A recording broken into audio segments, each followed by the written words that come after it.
tā viņš šķiet, ka Asus reāli grib visas perifērijas ar anime Matrix. Sāk ar laptopa vākiem, tad austiņas, proti ROG Delta Animate.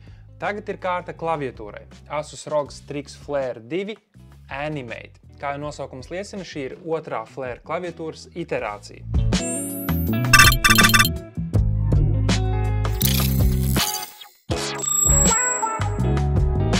Šī nav īstenībā tikai gameru klaviatūra. Šī, manuprāt, ir tāda it kā gameru klaviatūra, bet arī no rakstītājiem varētu būt kāds, kuru interesētu šī klaviatūra. Primāri paskatoties uz to, ko ar šo klaviatūru var darīt un kā tā ir pēc uzbūves, gameri ir pirmais, kas nāk prātā, bet ļoti ērtais dēlnas balss un pilnā klaviatūras ciparnīca norāda, ka šī var arī derēt ikdienas lietotājiem, kurš ir gatavs par to samaksāt naudiņu, kura īstenībā nav nemaz tik maza. Šita klaviatūra īstenībā ir uzbūvēta izcili. Te nav neko pielikt, neko atņemt, alumīnija virsējā plāksne. Iekšā korpusā ir ielikts arī polsteris, lai pazeminātu taustiņu piespiešanās skaņu un triecienu, ja tā varētu izteikties. Protams, ka lielais klaviatūras highlights ir šis te labais augšējais stūris, kurā ir izvietots Anime Matrix LED veidojums. Tajā var caur Armoury Crate aplikāciju uzlikt virsū vēlamo gifu vai savu tekstu, kā arī kaut kādu savu bildi. Tomēr es novēroju, ka ar dažām smalkākām grafikām tas neizskatās vairs tik iespaidīgi, kā ar jau līdz dotajām animācijām. Kreisajā augšējā stūrī ir ērti izvietotas multimēdiju vadības pogas. Man ļoti patīk tas, ka no labās puses viss pārvākts uz kreiso pusi. Ārpus gameošanas man šis šķiet ārkārtīgi ērti, bet, protams, ka spēlējot spēles un vēloties pagriezt klusāku skaļumu, šī pozīcija ir izcili neērta, jo neies jau un tu atrod savas rokas no vazas taustiņiem, lai grabinātos ap skaļumu un tad atkal atpakaļ uz saviem vazas taustiņiem, vai ne? Klaviatūras kājas piedāvā tikai divus augstumus, kur neviens nav pilnīgi plakanas pozīcijas. Parunāsim par klaviatūras šīm funkcijām, ja multimēdiju taustiņiem. Tad pats kreisais kloķis ir visi play, pause, nākamā pret iepriekšējo dziesmu, un tālāk ir rullītis, kurš ir principā skaļāk, klusāk un mute. Nākamās pogas klaviatūrā pa lielam ir mazliet liekas, un lai arī dizainiski skaistas, tās tomēr nav līdz galam ērtas un šķiet, ka ir nedaudz par mazu funkcionalitāti. Tikai piespiest, lai izslēgtu klaviatūras apgaismojumu vai nobloķētu Windows taustiņa lietošanu. Kas ir forši, ir tas, ka šīs darbības arī tiek atrādītas Anime Matrix sadaļā. Bet, pa lielam šis vairāk šķiet, ka tāds gimmick nekā kaut kas reāli noderīgs. Kvalitatīvi klaviatūrai ir arī nostrādāts LED apgaismojums, diezgan vienmērīgs un bez kaut kādiem baigiem pārāvumiem. Pati klaviatūra nāk arī ar īstenībā diezgan biezu šādu te vadu, kurā ir īstenībā apvienot iekšā divi USB vadi. Viens no tiem ir pašai klaviatūrai, un otrs kalpo kā USB pass-through vads, jeb dod iespēju klaviatūrā iespraust kādu USB perifēriju šeit aizmugurē. Un šis te ports ir 2.0 ports. Jā, parasti 2.0, prasītos jau 22. gadā, ka tas ir minimums USB 3.0, ja ne pat USB-C ar fast charge iespēju, bet kas ir, ar to jādzīvo. Es gribētu arī šai klaviatūrā īstenībā izcelt slēdžus. Tie nāk ar lieliskajiem paša ROG radītiem sarkanajiem jeb lineāriem NX slēdžiem.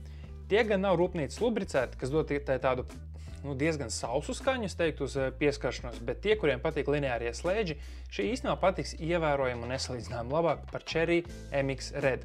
Ka šai klaviatūrai ir patīkams pārsteigums un noteikti patiks visiem klaviatūra entuziastiem, ir fakts, ka šīs klaviatūras PCB, jeb pati plate, ir hot swappable, jeb, tas latviski tulkojot, tu vari šos Asus ROG slēdžus nomainīt pret jebkura populāra zīmola ražojumiem. Vari likt savus Gateron, Razer, Pandas, jebko, kaut vai arī Glorious, kuru zīmolu vien gribi, kurš der virsū šādiem te PCB. Asus pat īstenībā tev līdzdod ne tikai taustiņu noņemšanas pinceti, bet arī slēdžu izņemšanas.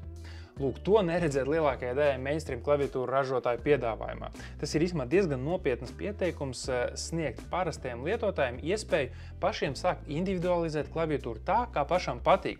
Kā stabilizators šeit vairs nav kaut kādi draņķi parastās alumīnijas stīpiņas, bet jau ir bišķiņa augstāka līmeņa paša Asus stabilizatori.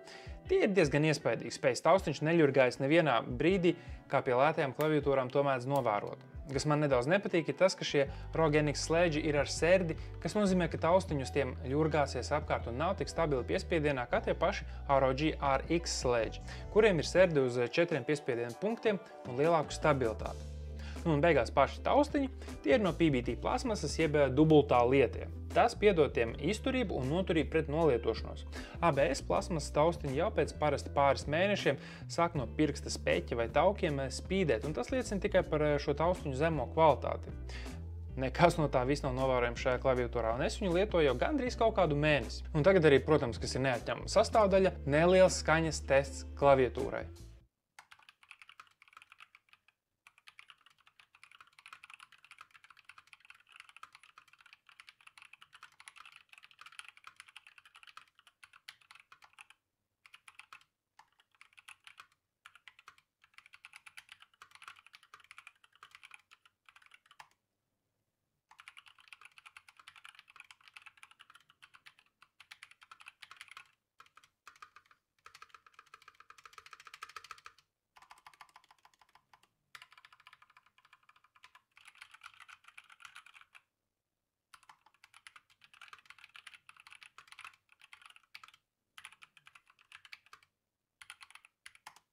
Kopsavilkumā ir jāsaka, ka pa lielam bez bazara.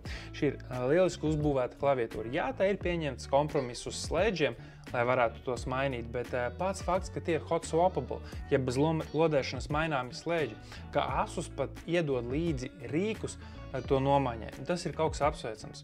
Jā, Anime Matrix ir vairāk kā tāds prikols, nekā kaut kas jēgpilns, jo tas nerāda nekādu, piemēram, es nezinu, kā tā ir datoru veiktspēju saistīto info, tur noslodze vai temperatūra, kas tam līdzīgs, bet vairāk tīri, lai uzjautrinātu lietotāju. Bet klaviatūra ir laba. Šasī ir izturīga un skaņas slāpēšana, ieliekot iekšā polsteri, ir kaut kas no klaviatūra entuziastu plauktiem. USB pastru, lai arī vairs neatbilst 22. gada standartam, vienalga ir noderīga lieta, īpaši uz datoru ir jāziedo 2 USB vietas, lai piespraustu šo klaviatūru. Tomēr kaut kādu baigo argumentu pret šo klaviatūru man īsti nav. To bija patīkami lietot, uz tās ir ērti geimot, un tāpat spēja mainīt polling rate slēdžiem Armoury Crate aplikācijā. Un tieši cik daudz klaviatūras to spēj? Nav baigi daudz, vai ne? Tā ka jā, ja tev gribās no mainstream klaviatūru ražotāja ļoti sakarīgu klaviatūru, kur tu pats vari arī individualizēt, kā jau es teicu, ieliekot kaut vai, nezinu, tur paņem kaut kādus šos te Milky Panda slēdžus, ielikt iekšā vai vēl kaut ko, droši ej un dari, Asus tev pat iedos savus rīkus līdzi. Tā ka idejiski es teiktu, ka tā cena nav tik dramatiska, jo parasti tādas, īstu entuziastu mazās 65% klaviatūras principā kopumā varētu arī aizilgt uz šādu pašu cenu. Un, vai tu dabū zināma zīmola, ļoti labi nostrādātu kvalitatīvu produktu, vai tu visu to saliec kopā un pēc tam saproti, ka varbūt tie slēdži nebija tie labākie, vai arī ir cilvēki, kuri varbūt grib vienkārši pamēģināt kaut kādus vairākus slēdžus. Šeit viss ir pa lielam iekšā. Tev ir tos PCB, tev ir polsters iekšā, tev ir šasija, tev ir viss ar vadiem salikts iekšā, tev atliek tikai mainīt slēdžus, lai iegūtu savu perfekto klaviatūras sajūtu, es teiktu tā. Vienīgais, kad tu pirktu slēdžus, tev būtu jāstāsta, vai tiem slēdžiem, vai viņi nav, teiksim, kaut kādas šīs te pilnās plasmasas, kur ļoti štruntīgi iet ārā RGB. Kaut gad, ja tev negribās RGB, var arī viņus vispār nelietot. Tā ka, tādi pīrāgi par šo klaviatūru. Es esmu priecīgs, ka tāda ir radīta, ka Asus domā arī par šo te entuziastu tirgu jau, kuriem piedāvāt šādas klaviatūras. Tā kā tā pa lielam pirkšanas un taustiņu mainīšanas vaina īsumā. Tas arī viss. Es no sirds pasakos, ka tu noskatījies šo video. Droši nospied laiku zem šī video, pieabonē kanālu, jo tas nenormāli palīdzēs man sasniegt man šī gada mērķus, par kuriem, starp citu, es runāju pagājušā gada balvas video. Bet visādi citādi, nosties varbūt uz promiešanu vēl kādu no YouTube ieteiktiem video, un mēs ar tevi tiekamies jau kādā no nākamajiem video. Atā!